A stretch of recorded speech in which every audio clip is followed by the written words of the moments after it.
자, 신약성경 295페이지 고린도 후서의 말씀입니다. 고린도 후서 9장 1절부터 8절까지의 말씀을 보도록 하겠습니다. 고린도 후서 9장 1절로 8절까지의 말씀, 신약성경 295페이지에 기록되어 있습니다. 자, 우리 1절부터 8절까지 같이 읽겠습니다. 시작. 성도를 섬기는 일에 대하여는 내가 너희에게 쓸 필요가 없나니 이는 내가 너희의 원함을 알미라. 내가 너희를 위하여 마게도냐인들에게 아가야에서는 1년 전부터 준비하였다는 것을 자랑하였는데 과연 너희의 열심이 퍽 많은 사람들을 분발하게 하였느니라. 그런데 이 형제들을 보낸 것은 이 일에 너희를 위한 우리의 자랑이 헛되지 않고 내가 말한 것 같이 준비하게 하려 함이라. 혹 마게도냐인들이 나와 함께 가서 너희가 준비하지 아니한 것을 보면 너희는 고사하고 우리가 이 믿던 것에 부끄러움을 당할까 두려워하노라. 그러므로 내가 이 형제들로 먼저 너희에게 가서 너희가 전에 약속한 연보를 미리 준비하게 하도록 권면하는 것이 필요한 줄 생각하였노니 이렇게 준비하여야 참 연보답고 억지가 아니니라. 이것이 곧 적게 심는 자는 적게 거두고 많이 심는 자는 많이 거둔다 하는 말이로다. 각각 그 마음에 정한 대로 할 것이요 인색함으로나 억지로 하지 말지니 하나님은 즐겨내는 자를 사랑하시느니라. 하나님이 능히 모든 은혜를 너희에게 넘치게 하시나니 이는 너희로 모든 일에 항상 모든 것이 넉넉하여 모든 착한 일을 넘치게 하게 하려 하심이라. 하나님의 말씀입니다. 아멘. 자, 고린도 교회에 보낸 편지에서 바울은 연보의 가장 중요한 원칙, 인색함이나 억지로 들여서는 안 된다. 이 말씀을 우리에게 알려주고 계시는데 이것이 오늘날 우리 교회 생활을 하면서 헌금 생활에도 또 그대로 적용이 되는 아주 귀한 진리의 말씀입니다. 자, 오늘 이 말씀의 배경을 좀 우리가 알 필요가 있는데요. 지금 그리스라는 나라가 있는 그곳이 반도입니다. 한국처럼 삼면이 바다로 이렇게 둘러싸여 있어요. 이렇게 대륙의 바깥쪽으로 이렇게 쭉 삐져나와 있습니다. 그래서 그것을 우리가 이제 보통 그리스 반도 이렇게 부르는데 그 그리스 반도의 반 정도의 윗부분, 반도의 윗부분을 마게도냐 지방이라고 부르고 그 밑에 남쪽에 있는 지방을 아가야라고 불러요. 우리가 대한민국도 뭐 북한, 남한 뭐 이런 식으로 좀 나눠서 부르죠. 그거와 비슷하게 그리스 반도도 마게도냐, 아가야 이렇게 불러요. 근데 좀 생활 수준에 좀 차이가 있었던 것 같아요. 마게도냐 지역은 좀 경제적으로 그렇게 아주 풍성한 지역은 아니었어요. 반면에 이 남쪽 아가야 지방이 경제적으로 좀 풍성했는데 그 아가야 지방의 수도 역할을 했던 도시가 바로 고린도 도시예요. 고린도라는 곳이에요. 그러니까 바울이 이제 이 고린도에 그 교회를 개척을 했잖아요. 근데 고린도 교회는 참 많은 장점이 있기도 했지만 단점도 참 많았어요. 뭐 성적인 그런 타락도 있었고 또 특별히 교회 안에 파벌이 형성이 돼 있어가지고 그것이 참 그 고린도 교회에 좀 안 좋은 점이었어요. 그래서 바울이 이제 고린도 전서와 후서를 적어서 이제 고린도 교회에 보내면서 그런 것을 이렇게 고쳐라 이렇게 우리에게 알려주고 있죠. 근데 이 고린도 교회에 칭찬할 부분이 한 가지 있기는 있었어요. 그 칭찬할 부분이 뭐였냐 하면 당시에 예루살렘 지역에 아주 극심한 기근이 들었거든요. 근데 이 예루살렘 지역이 모든 교회의 가장 시발점이잖아요. 시초잖아요. 예루살렘 교회가 모든 교회, 지구상에 있는 모든 교회 맨 첫 교회이기 때문에 그 당시에도 이 초대교회, 예루살렘 교회를 돕자 하는 그런 운동이 벌어진 거예요. 물론 이 바울이 이것을 주도를 했습니다. 그래서 고린도 사람들에게 예루살렘이 지금 이렇게 어려우니까 우리 예루살렘 초대교회를 도웁시다. 그 교회를 도웁시다. 이렇게 말을 했더니 고린도 교회가 우리도 좀 도와야죠. 그렇게 결단을 한 거예요. 자, 이것이 어디에 알려지게 됐냐면 마게도냐 지역에도 이게 알려진 거예요. 저 아가야 쪽에 있는 고린도 교회에서 예루살렘 교회를 돕기 위해서 이렇게 정성을 모은다고 하니 우리도 함께 준비합시다. 우리가 비록 경제적으로는 좀 그 지역보다는 좀 약하긴 하지만 정성을 다해서 우리의 정성을 모읍시다. 그래서 마게도냐 지역에서 아주 큰 그런 운동이 벌어지고, 그러니까 이 고린도 교회에서 시작한 그 선한 행동이 큰 영향을 끼쳐서 이 마게도냐 지역에서도 많은 그런 정성이 모여진 거예요. 자, 이 모여진 정성을 이제 전달을 해야 되죠. 전달하는 게 아주 중요한 문제죠. 근데 이게 많은 사람들이 모았으니까 작은 돈이 아니란 말이에요. 그래서 바울이 이 일에 조금이라도 실수가 있어서는 안 되겠다. 만약 이 귀한 재물을 옮기는 일에 어떤 부정이 들어간다든지, 아니면 또 그 당시에 도둑들도 많고 옮기고 이런 일이 쉽지 않은 일이잖아요. 그래서 특별히 이 일을 디도와 그 다른 형제들에게 부탁을 합니다. 바울이 이런 어려운 일을 맡길 때에는 늘 첫 번째로 일을 부탁하는 사람이 디도였어요.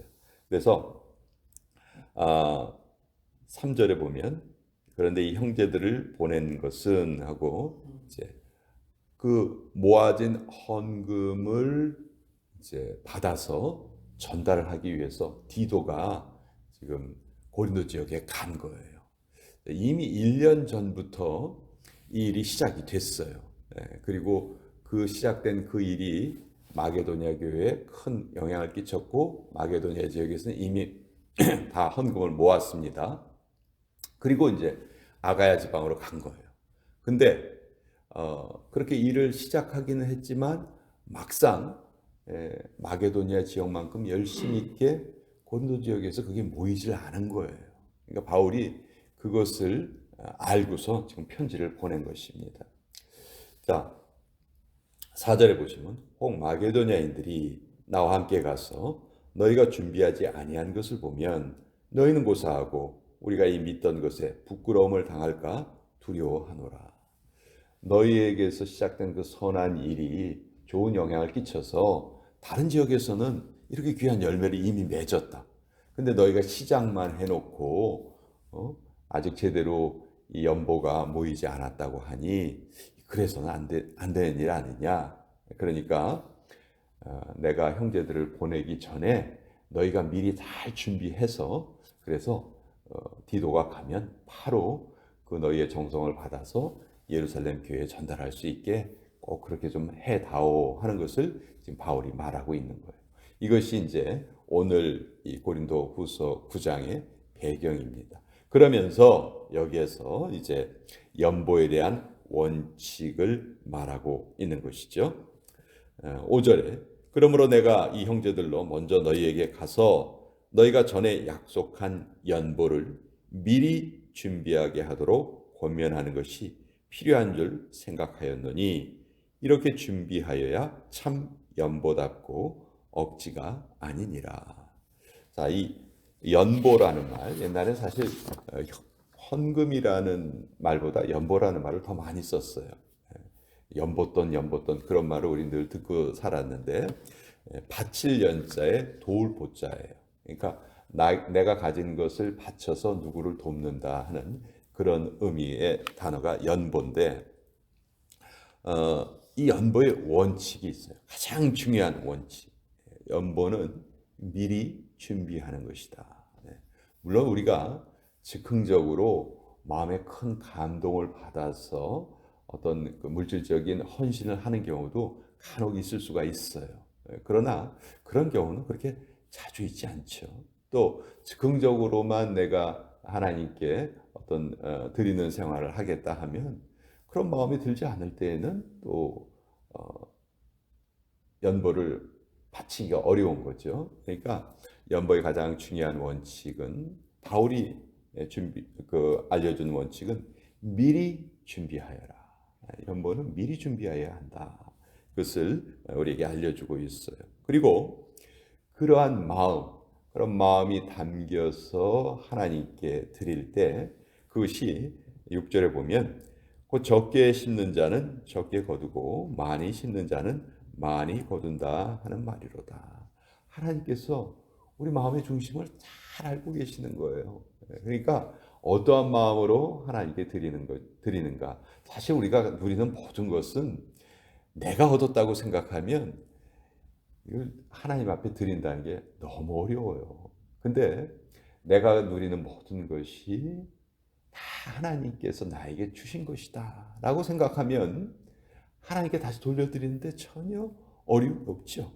왜냐하면 그것이 처음부터 내 것이 아니었기 때문에. 우리가 하나님 앞에 헌금 생활을 할 때 어려움을 느끼는 가장 큰 이유는 전 이거 같아요.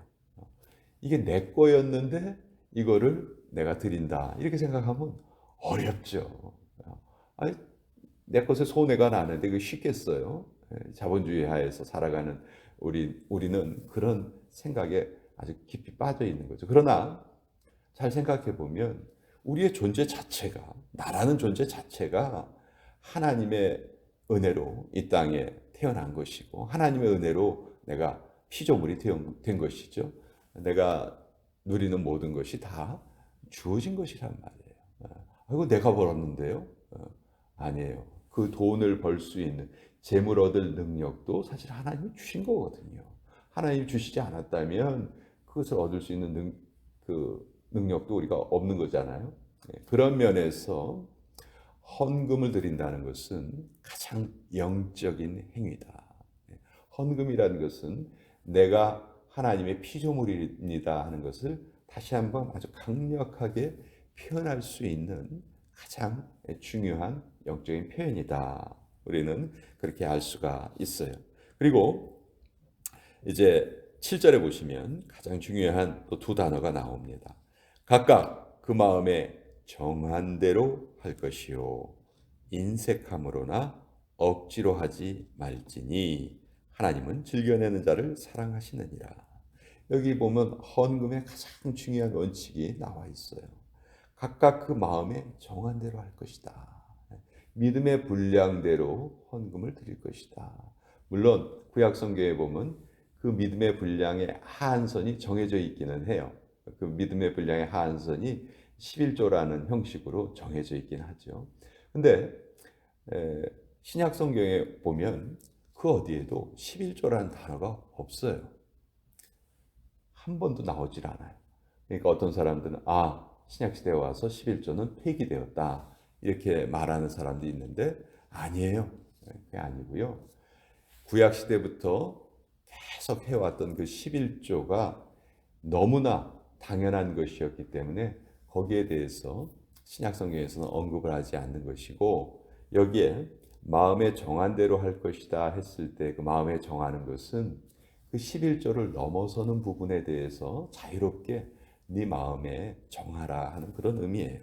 그래서 인색함이나 억지로 하는 마음 이 두 가지가 헌금을 드리는데 가장 큰 방해 요소고 또 우리가 크리스찬으로서의 살아가는데 특히 드리는 생활에 있어서 이 두 가지는 반드시 피해야 한다는 것이죠. 인색함이란 말 속에 근심이란 말이 들어가 있어요. 걱정. 이거 내가 이거 없으면 못 사는데 이거를 남한테 드리면 하나님께 드리면 나 어떻게 살지 하는 그런 근심의 마음이 들어 있다는 것이고 또 억지로라는 속에는 탐심이란 말이 들어가 있어요. 욕심이란 말이 들어가 있는 거죠. 그러니까 그 근심과 욕심이 사실 우리가 하나님께 드리는 봉헌 생활에 가장 큰 방해가 되는데 이것이 바로 우리가 영적으로 꼭 극복해야 되는 그런 두 가지다. 사실 우리가 하나님 앞에 무엇을 드릴 수 있다 하는 것은 그 자체로 엄청난 복이에요. 그 자체로 엄청난 복이에요. 하나님이 이 땅에 있는 수없이 많은 사람들을 살펴보실 거예요. 사실 이 땅에 얼마나 많은 사람들이 얼마나 많은 재물을 가지고 살아가고 있습니까? 그러나 그 많은 사람들 중에서 그것이 하나님이 나에게 주신 것입니다 하는 것을 깨닫고 그것을 다시 돌려드리는 사람들의 비율은 그렇게 많지 못하거든요. 그러니까 그런 면에서 하나님이 그러한 자들을 너무도 귀하게 보신다는 것이죠. 그리고 그렇게 드려진 것들은 반드시 감사함을 증폭시킵니다. 예루살렘 교회에 이 헌금이 아주 잘 전달이 되었거든요. 그래서 그때 예루살렘 교회 성도들이 느꼈던 그 감사함, 그리고 주변의 성도들을 통해서 받았던 그 사랑의 그 열매에 대해서 얼마나 크게 감사했는지 몰라요. 우리도 때때로 어떤 큰 사건이 일어났을 때 정성을 모아서 우리가 구제헌금을 보냅니다. 그때 우리의 믿음과 또 우리의 하나님께 받은 그 사랑이 가장 잘 표현되는 거예요. 그런 면에서 우리 교회가 열심히 그 일을 함께 감당하고 있다는 것에 대해서 저는 늘 감사함을 느끼고 또 오늘 주신 마음, 이 말씀, 인색함과 억지로 드리는 이 마음이 반드시 우리에게서 사라져야 되겠다. 헌금은 가장 중요한 영적인 행위다. 헌금은 어떤 물질을 드리는 행위에서 끝나는 것이 아니고 우리의 영성을 가장 잘 표현할 수 있는 그런 행위다 하는 것을 오늘 말씀을 통해서 깨닫게 됩니다.